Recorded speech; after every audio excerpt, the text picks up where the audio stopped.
ETF index mutual funds నేర్చుకుని stock మార్కెట్లో రాణించాలనుకుంటున్నారా? వెంటనే ఈ నెంబర్కి కాల్ చేయండి. నమస్తే రమ్ గారు. నమస్తే జయ. రమ్ గారు, ప్రపంచంలో ఏది శాశ్వతం కాదు. మన ముందున్నవి, మనతో పాటు ఉన్నాయి, ఏది కూడా కాదు. ఈ విషయం మనందరికీ తెలుసు. పదే పదే దీని గురించి మాట్లాడుకుంటూనే ఉంటాం. మనం కూడా కాదు. మనం కూడా కాదు, మంచి మాట. అయినా కూడా వస్తు ప్రీతి, మనుషుల ప్రీతి, ప్రతిదీ మనకే కావాలి, నాదే అన్న ఒక ఆలోచన, దాన్ని విడిచి వెళ్ళలేకపోతాం. ఎట్లా రమ్మ గారు? మరి అసలు సాధువులకి వాళ్ళకి ఎలా సాధ్యమైంది, ఋషులకి? అంటే ప్రపంచంలో ప్రతిదీ అనిత్యమే అనే సంగతి బుద్ధికి ఎక్కించుకోవాలి చేయ. ఇప్పుడు మనం నిన్నటిదాకా ఈ నేపథ్యంలో చాలా మరణాలు, తర్వాత ఏమో ధన నష్టం, వ్యాపారాలు పోయినాయి, జీవితమే పరమ అశాశ్వతంగా ఏ క్షణాన్ని ఏమవుతుందో తెలియకడ్డాయి. అవునవును. ఇప్పుడు సడన్గా మా నాన్న లేరో, పిల్లవాడు లేడో, వీటన్నిటిని జీర్ణించుకోవటం చాలా కష్టం. మనం ఎందుకు రోజు అలవాటైన వస్తువు, ఈ బల్ల మీద ఇది ఉందనుకోట, ఒక బాటిల్, ఓ 10 రోజుల తర్వాత ఆ బాటిల్ తీస్తే అది బోసిగా కనిపిస్తుంది, ఖాళీగా కనపడుతుంది. చూడు, ఈ వ్యాక్యూమ్ని సర్దుకోవటం కొంచెం మనసుకి సమయం పడుతుంది. కాకపోతే ఇది తప్పదు అనే దాన్ని మనం నేర్చుకోవాల్సి ఉంటుంది. తప్పదు ఇది.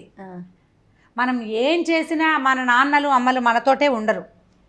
మనం ఏం చేసినా మనం ఈ ప్రపంచంలో ఇదే రకంగా పీటేసుకుని కూర్చోలేకపోతాం. ఎలా ఒక చిన్న గింజ నాటాం, అది గింజగానే ఉందా? మొక్కవల లేదు. గింజ మొలకెత్తలేదు అనుకో, అయ్యో ఏంటి ఇంకా రాలా ఇంకా రాలా ఇంకా రాలా అనిపిస్తుంది. 10 గింజలు పెడితే 9 వచ్చి 10వ రాకపోతే రాని 10వ దాని మీదే మన దృష్టి ఉంటుంది. వచ్చిన 9ని వదిలేస్తాం, ఆ రాని దాని మీద చూస్తూ ఉంటాం. అది వచ్చిందనుకో, మొదట 2 ఆకులే ఉంటుంది.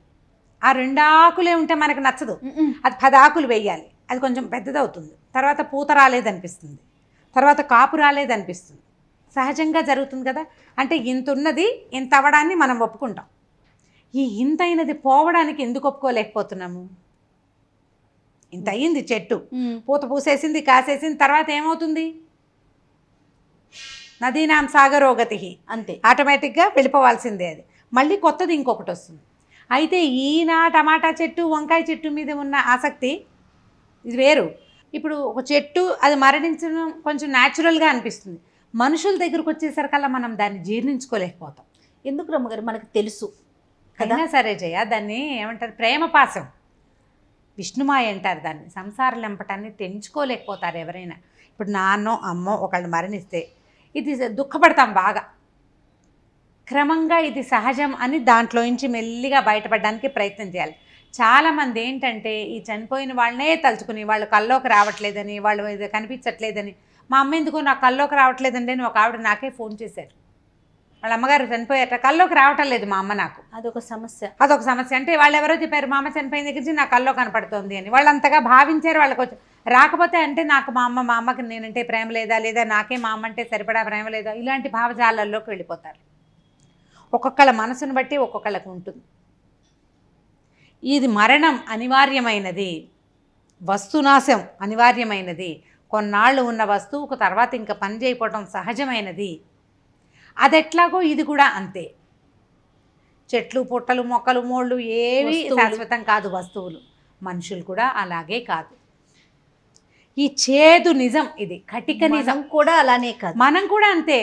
మనం పుట్టకముందు మనం లేము, ఇవాళ మనం ఉన్నాము, రేపు మనం ఉన్నాము అనేది ఇది అక్షర సత్యం. అందులో మార్పు లేదు. మనం ఉన్నంతసేపు నాది నాది నాది అని అనుకుంటాం. ఒక్కసారి దాటిపోయాక పోయిన జీవుడికి అసలు ఇది తెలియదు. బుద్ధికి ఎలా అలవాటు చేయాలి రమ్ గారు? ఆలోచించుకోవాలి జయ. ఇప్పుడు చూడు, బుద్ధుడిది ఒక చిన్న కథ ఉంది. బౌద్ధ జాతక కథలు చాలా చెప్పుకుంటుంటాం. ఇదివరకు మనం చెప్పాం 3-4. ఈ జాతక కథల్లో చెప్తారు, ఒక శిష్యుడు ఒక ఆయనకిట ఒక గురువు గారు ప్రపంచం అనిత్యము అని బోధించడానికి చాలా ప్రయత్నం చేసేట. 4 నెలలు పట్టిందట. అబ్బాయికి అర్థం కావటంలో. నేనున్నా కదా, అనిత్యం ఎలా అవుతాను? మా నాన్న ఉన్నాడుగా, అనిత్యం ఎలా అవుతుంది? ఈ కొండ అనిత్యం కాదు కదా, అలా వాదిస్తాడు. ఎన్ని కథలు చెప్పినా ఆ అబ్బాయి కనెక్ట్ కాల. 4 నెలల పాటు ప్రయత్నించి ఆ గురువుగారు బుద్ధ మహాశయుడికి అప్పచెప్పారు, గౌతమ బుద్ధుడికి అప్పచెప్పారు. వీడికి నేను అది అనిత్యము ప్రపంచము అనే విషయాన్ని నేను చెప్పలేకపోతున్నాను అని. అయితే ఆయన అన్నాడు, కుర్రాన్ని నా దగ్గర వదిలిపెట్టి వెళ్ళిపోమన్నారు. అక్కడే ఈ శ్రావస్తి నగరంలో ఎక్కడో ఉన్నారు మా బుద్ధుడు, గౌతమ బుద్ధుడు. ఆ విద్యార్థి కూడా అక్కడ ఉన్నాడు. అయితే ఏమైందట, ఆయన పొద్దున్నే వెళ్ళి వీళ్ళేవో పనులు చేసుకొస్తారు కదా, నదికి వెళ్ళి నీళ్లు తీసుకొస్తారు, కట్టెలు తీసుకొస్తారు వీళ్ళు వంట చేసుకోవడానికి. తర్వాత గ్రామంలోకి భిక్షకు వెళ్తారు, ఇవన్నీ ఉంటాయి. ఈ 4 రోజులు అలవాటు అయ్యాక దూరంగా ఒక సరోవరం ఉంది. ఆ సరోవరం దగ్గర కూర్చోమన్నారు అబ్బాయిని. ఈ తామర పువ్వుకేసే చూడని ఒక పువ్వుని చూపించారు, ఒక మొగ్గను చూపించారు. కొన్ని మొగ్గలు ఉన్నాయి అక్కడంతా, వీటికేసే చూడమన్నారు. ఒక వారం రోజులు రోజు పొద్దునే వెళ్ళి కూర్చునేవాడు, ఆ మొగ్గల్ని చూసేవాడు. 5-6 రోజుల తర్వాత వచ్చాడు. నాయన నువ్వేం చూసావో అంటే, తామర మొగ్గలు చూశాను ప్రభు అన్నాడు. బాగుంది. ఎలా ఉంది? మొదట ఇంతే ఉంది, అది ఇలా పెరిగిన తర్వాత ఇట్లా విచ్చి రంగులు రంగులుగా, అది అలాగే ఉందా అని అడిగాడు ఆయన. లేదు, ముందు మొగ్గగా ఉంది, తర్వాత పువ్వు అయింది. పోనీ పువ్వు అయినా అలాగే ఉందా? లేదు, మెల్లిగా ఏమైంది, 2-3 రోజులకి రంగు మాసింది, ఒక్కొక్కటి వెళ్ళిపోయింది. అక్కడ ఏం మిగిలింది? ఏం మిగలలేదు, ఏమీ మిగలలేదు. అంటే ఒకటి లేదు, మొదట వచ్చింది, అది మెల్లిగా పెరిగింది, పెద్దదైంది, బాగా వికసించింది పూర్తిగా. తర్వాత మెల్లిగా వడలటం మొదలుపెట్టింది. తర్వాత రెక్కలన్నీ రాలిపోయినాయి, ఆ దద్దు కిందకి వెళ్ళిపోయింది, పోయింది. తర్వాత మళ్ళీ కొత్త మొగ్గ మొదలైంది. ఇదే జీవితం అని చెప్పారు. అనేక దశలు మారి, అంతే కదా? అంతే. ఇప్పుడు మొగ్గ దశ ఓ 2 రోజులు, ఓ రోజు. పువ్వు దశ ఓ 2-3 రోజులు, వాడటం ఇంకొక రోజు. ఇది మన సంవత్సరాల కాలంలో జీవితం ఇలాగే అవుతుంది. పోయిన వాళ్ళతోటి మనం పోము. మనం ఎంతకాలం ఇక్కడ ఉండాలో అంతకాలం ఉంటాం. బలవన్మరణాలకి పాల్పడటం, లేని వాళ్ళ కోసం ఎంతసేపు దిగులు పడి ఆలోచించి ఎంతసేపు డిప్రెషన్లోకి కూరుకుపోవటము చేయకూడదు. జీవితం అశాశ్వతమైనది.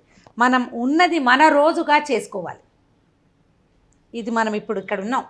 నీ యొక్క ముద్ర ఉంచు నీ జీవితం మీద, నీ ప్రపంచం మీద, నీ చుట్టూతా ఉన్న దాని మీద నీ యొక్క ముద్ర ఉండనివ్వు. నువ్వు సరిగ్గా ఉండు. రేపు నాటికి ఇదే దారి. మనం ఈ ముందు వాళ్ళది ఏ దారో మనది కూడా అదే దారి. కానీ ఈ నడిచే మన దారింది చూసావా, దీన్ని సరైనదిగా చేసుకో. ఇతరులకు సహాయం చేయి. నీ జీవితంలో ముందుకెళ్ళటానికి సరిగ్గా ఆలోచించు. నీ వల్ల నలుగురికి ఉపయోగపడే అవకాశం ఉంటే అది తీసుకో. కనీసం హాని చేయబోక మిగిలిన వాళ్ళకి. ఇట్లా ముందుకు తీసుకెళ్ళి. వస్తు ప్రేమ కూడా కదా, మనిషి ప్రేమతో పాటుగా మనిషి ప్రేమ అంటే కొంచెం మీరు అన్నట్లుగా మరణించిన తర్వాత బాధపడే వారి సంఖ్య, అలానే దాంట్లోనే కూరుకుపోయే వారి సంఖ్య కొంచెం తక్కువే. కానీ వస్తు ప్రేమ ఉంటుంది చూసారా, ఆ ప్రేమ ప్రీతి, దానికోసం ఎంత వరకైనా ముందుకెళ్తారండి. వస్తుభ్రాంతి కూడా, ఆ వస్తుభ్రాంతి కూడా తగ్గించుకోండి. ఏది శాశ్వతం కాదు. వస్తువుకి ఏముంది, ఇది పోయాక కొత్తది వస్తుంది. ఐఫోన్ 1, 2 అనుకునేవాళ్ళు ఇప్పుడు 10, 12, 14 కూడా వచ్చేసినాయి. ఏముంది, 2 ఏళ్లలో మారిపోతుంది. నాది అనే ఒక భావన. ఇప్పుడు నీది, అది పని చేయకపోయినా నీదే. ఏం ప్రయోజనం? ఒట్టిగా దాన్ని లంపటం కదా, దాన్ని అంటించుకోవటం. దాని బదులు మనుషుల మీద ఉంచుకో. అది పోయిన వాళ్ళ మీద కాదు, ఉన్న వాళ్ళ మీద. మన చుట్టూతా ఉన్న ప్రపంచంలో జనజీవన స్రవంతిలో ఉన్న చుట్టూతా ఉన్న ప్రజలు, వ్యక్తులు వాళ్ళ మనసులు. వస్తువుకి ఉపయోగమే ఉంటుంది, మనసు ఉండదు, ప్రాణం లేదు కదా. యుటిలిటీయే ఉంటుంది. యుటిలిటీ కోసం చూడొద్దు, వ్యక్తుల్లో ఉన్నటువంటి జీవాన్ని గమనించు. దానికి ఏదైనా సహాయం చేయగలిగింది చెయ్యి. అశాశ్వతమైన ఈ ప్రపంచంలో మనదైన శాశ్వతమైన ముద్ర కోసం ప్రయత్నం చేయండి. ఎవరైనా కూడా ఇంతే. పెద్ద మహావృక్షం కూడా దాని తొలినాడు అదొక గింజ, అంతే. మనం కూడా అంతే. తర్వాత అది వెళ్ళే రోజు వచ్చాక ఎంత పెద్దదైనా ఆగదు కదా, ఎంత పెద్దదైనా ఆగదు. మహామహావాళ్ళు కూడా ఆగలేదు ఇక్కడ. అది ఆలోచించుకుంటే మనకి సులువుగా ఉంటుంది మనసుకి.